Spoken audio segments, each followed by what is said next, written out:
Recently, I had a student named Jared that wrote in that was asking, how can we jump ourselves forward a little bit smoother? So what tends to happen sometimes when we jump forward is we don't get ourselves all the way up to the front of the mat, or we use too much energy and it feels like we're gonna fall over or tumble over. So it's how can we find this perfect spot? When we get started, we're gonna be starting from a downward dog. So let's come into that.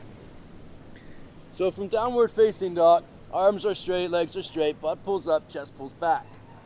When we move through the practice, it's inhale, raise the heels high. So as we raise the heels high, I want you to be careful that you don't pull the shoulders forward, which people tend to do sometimes. So it's heels high, but the butt and the chest still pulls back.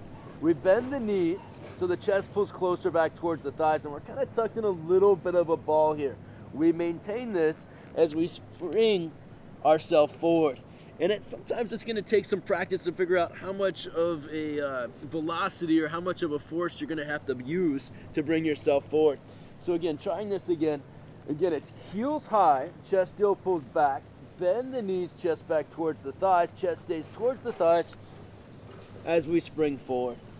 So depending on our hamstring flexibility, the legs could possibly be straight on the jump up. So if we're pretty flexible in the hamstrings, it's going to look a bit like this. Inhale, heels high.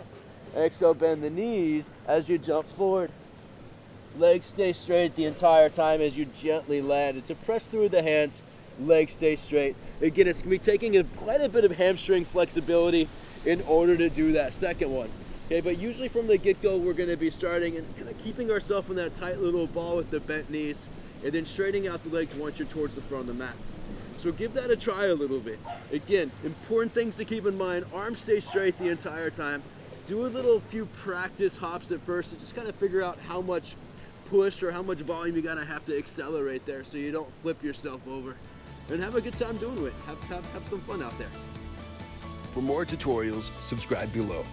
And for access to over 200 yoga, fitness, meditation, and breathwork videos, head to feelingmoved.com to become a member.